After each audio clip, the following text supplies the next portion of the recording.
الحمدللہ رب العالمین والصلاة والسلام علی سید الانبیاء والمرسلین وعلی آلہ واصحابہ اجمعین۔ آج کا ہمارا موضوع ہے رزق حلال کی اہمیت اور اس کے فوائد۔ اللہ جل شانہ نے انسان کو پیدا فرمایا تو اس کا رزق اپنے ذمہ لیا، اور اللہ تبارک و تعالیٰ نے حکم دیا قرآن کریم میں، اعوذ باللہ من الشیطان الرجیم، بسم اللہ الرحمن الرحیم، یا ایھا الناس کلوا مما فی الارض حلالا طیبا ولا تتبعوا خطوات الشیطان انہ لکم عدو مبین۔ اے ایمان والو، اللہ کے دیے ہوئے پاک حلال رزق میں سے کھاؤ اور شیطان کی پیروی نہ کرو، یہ تمہارا کھلا دشمن ہے۔ یعنی اللہ کریم نے یہ حکم دی ہے کہ رزق کی ذمہ داری تو میری ہے، لیکن میری اور آپ کی، ہم سب کی ذمہ داری کیا ہے کہ ہم پاک حلال رزق کھائیں۔ اللہ تبارک و تعالیٰ نے قرآن کریم میں فرمایا، وَمَا مِن دَابَّةٍ فِي الْأَرْضِ إِلَّا عَلَى اللَّهِ رِزْقُهَا۔ زمین کے اندر جتنی بھی مخلوق ہے، اللہ تبارک و تعالیٰ نے اس کا رزق اپنے ذمہ لیا ہے۔ یعنی رزق دینے والی اللہ کی ذات ہے۔ کوئی بھی شخص زمین پر بھوکا نہیں سوتا، اللہ تبارک و تعالیٰ اسے رزق عطا کرتا ہے۔ اب میری اور آپ کی ذمہ داری یہ ہے کہ ہم رزق کے حلال کھائیں۔ اب رزق حلال کیا ہے؟ ہم یہ سمجھتے ہیں کہ شاید صرف چوری، ڈکیتی یا اس طرح دیگر ذرائع سے جو رزق کمایا جاتا ہے صرف وہی حرام ہے۔ ہرگز صرف وہ حرام نہیں ہے، دیگر بھی ذرائع ہیں جن کے ذریعے آپ رزق حاصل کرتے ہیں، بہت سارے ان میں بھی ذرائع ایسے ہیں کہ وہ آپ کا رزق حرام ہو جاتا ہے۔ مثال کے طور پر کھانا ہے، بریانی ہے، پلاؤ ہے، قورمہ ہے، یہ بنانے میں ایک جیسا، اس میں وہی مسالے ڈلتے ہیں، وہی نمک ڈلتا ہے، وہی مرچی ڈلتی ہے، وہی برتن ہوتے ہیں، پکانے والے بھی وہی، کھانے والے بھی وہی، بظاہر دیکھنے میں بھی وہ رزق ہے، لیکن اس کے پیچھے جو ذرائع ہیں، اب وہ جو رزق کس ذریعے سے کمایا گیا ہے، کہیں کسی کے ساتھ زیادتی تو نہیں کی، کہیں بے ایمانی تو نہیں کی، کہیں کسی کا گلا تو نہیں کاٹا، کہیں رشوت تو نہیں کھائی، کہیں دھوکہ تو نہیں کیا، کہیں فراڈ تو نہیں کیا۔ اب آپ نے جس ذریعے سے وہ رزق کمایا ہوگا، بظاہر دیکھنے میں تو وہ دیکھنے میں حرام تو نہیں لگتا، لیکن اس کے ذرائع ہیں وہ اسے حرام کر دیتے ہیں۔ اور یاد رکھیں، حرام انسان کی نسلیں اور شکل کو بگاڑ دیتا ہے۔ حلال رزق انسان کھاتا ہے، جبکہ حرام رزق، حرام کی کمائی انسان کو کھا جاتی ہے۔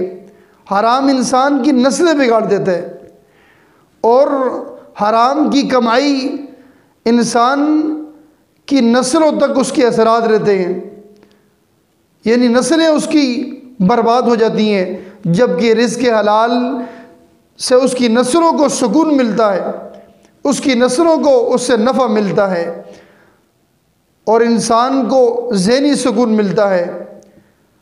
رزق حلال اگر کم بھی ہو، اللہ اس میں برکتیں عطا کرتا ہے، اس میں برکتیں نازل فرماتا ہے، انسان کے لیے وہ کافی ہو جاتا ہے، اس سے انسان کی صحت بنتی ہے، اس سے انسان کو سکون ملتا ہے۔ جب انسان کوئی چیز کھاتا ہے تو پھر اس چیز میں سے اب اس کے جسم میں طاقت، توانائی آتی ہے، انرجی پیدا ہوتی ہے۔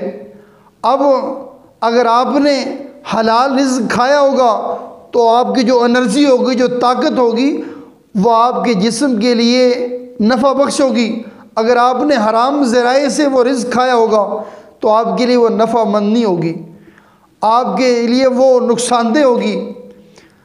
اگر آپ نے حرام کھایا ہے، آپ کی کمائی حلال کی نہیں ہے، آپ کے ذرائع، رزق کے ذرائع حلال کے نہیں ہیں، تو آپ کو کبھی بھی کوئی بھی عبادت آپ کے لیے نفع بخش نہیں ہو سکتی۔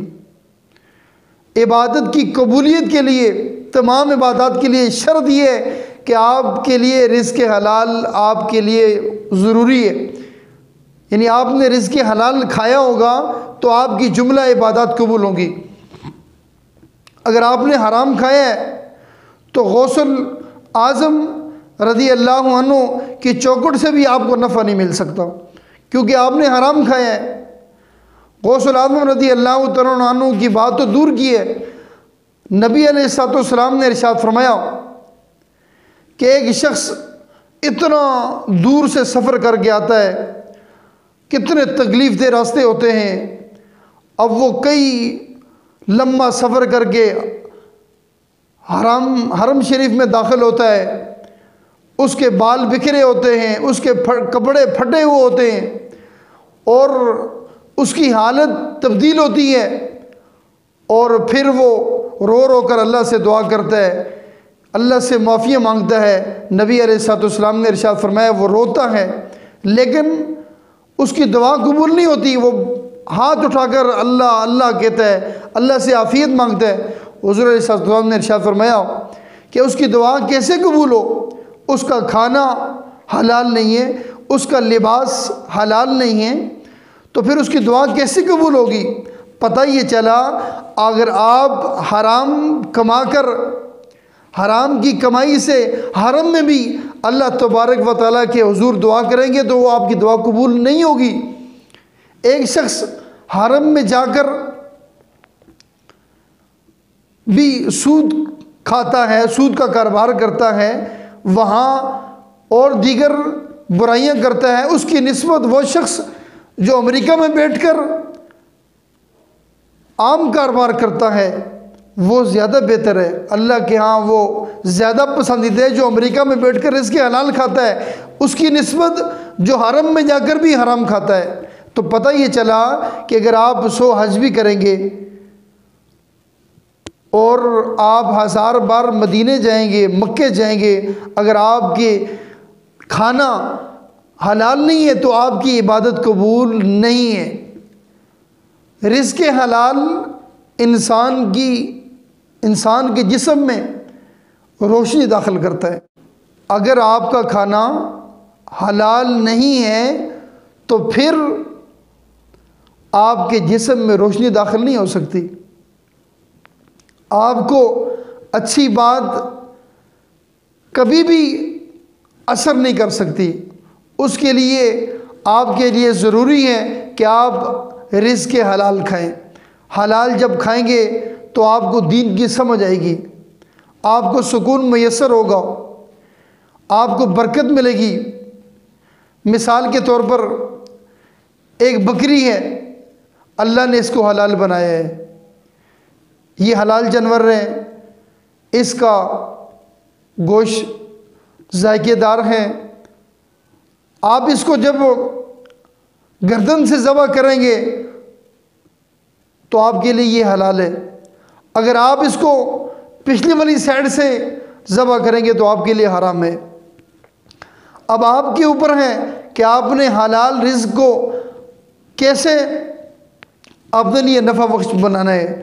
اب آپ حلال رزق کو اپنے لیے خود حرام کر دیتے ہیں، اور جو رزق ہے اگر وہ حلال ہوگا تو آپ کی نسلوں کو اس سے فائدہ ہوگا، آپ کو سکون ملے گا۔ اللہ تبارک و تعالیٰ کا یہ حکم ہے کہ آپ رزق حلال کھائیں۔ رزق حلال کے بغیر انسان کی کوئی زندگی نہیں ہے۔ حلال آپ کے چہرے کو منور کر دیتا ہے، حلال آپ کی زندگی میں خوشیاں لے کر آتا ہے، آپ کی اولاد آپ کے لیے فائدہ مند ہوتی ہے، آپ کو خوشیاں ملتی ہیں، برکتیں ملتی ہیں، ترقیاں ملتی ہیں، عزتیں ملتی ہیں۔ جبکہ اس کی نسبت حرام جو ہے وہ آپ کی شکل، آپ کی نسل، آپ کا چہرہ بگاڑ دیتا ہے اور آپ کی نسلوں تک اس کا نقصان ہوتا ہے۔ لہٰذا کوشش کریں آپ خود بھی رزق حلال کھائیں اور اپنی اولاد کو بھی رزق حلال کی تلقین کریں۔ یاد رکھیں، اگر کوئی شخص ایسا ہے کہ جس نے نمازیں کم پڑھی ہیں، سستی کی ہے، دیگر عبادات میں اس نے سستی کی ہے لیکن حلال کھایا ہے، تو اللہ کی ذات سے امید ہے اللہ معاف کرنے والا ہے، اللہ بخش دے گا۔ اس کی نسبت دوسرا شخص جس نے حرام کھایا ہے ساری زندگی، بھلے اس نے کتنی بھی نمازیں کیوں نہ پڑھی ہوں، کتنی بار حج کیوں نہ کیا ہو، کتنی تبلیغ کیوں نہ کی ہو، کتنے اعمال کیوں نہ کیے ہوں، اس کی عبادت قبول نہیں ہے۔ کیوں؟ کہ اس نے حلال نہیں کھایا۔ ان ساری چیزوں کے لیے رزق حلال بہت ضروری ہے۔ اگر آپ سکون چاہتے ہیں، آپ یہ چاہتے ہیں کہ اللہ تبارک و تعالیٰ آپ سے راضی ہو، تو آپ حلال کھائیں، اپنی اولاد کو حلال کھانے کی تلقین کریں۔ حلال رزق ایک ایسا رزق ہے جو انسان کو سکون میسر کرتا ہے، جبکہ حرام کے اندر آپ پر کبھی بھی سکون نازل نہیں ہو سکتا، آپ کبھی سکون میں نہیں رہ سکتے۔ حلال انسان کی نسلوں کو فائدہ دیتا ہے، حرام انسان کی نسلوں کو بگاڑ دیتا ہے، انسان کی شکل کو بگاڑ دیتا ہے۔ اللہ تبارک و تعالیٰ مجھے، آپ کو، ہم سب کو رزق حلال کھانے کی توفیق عطا فرمائے۔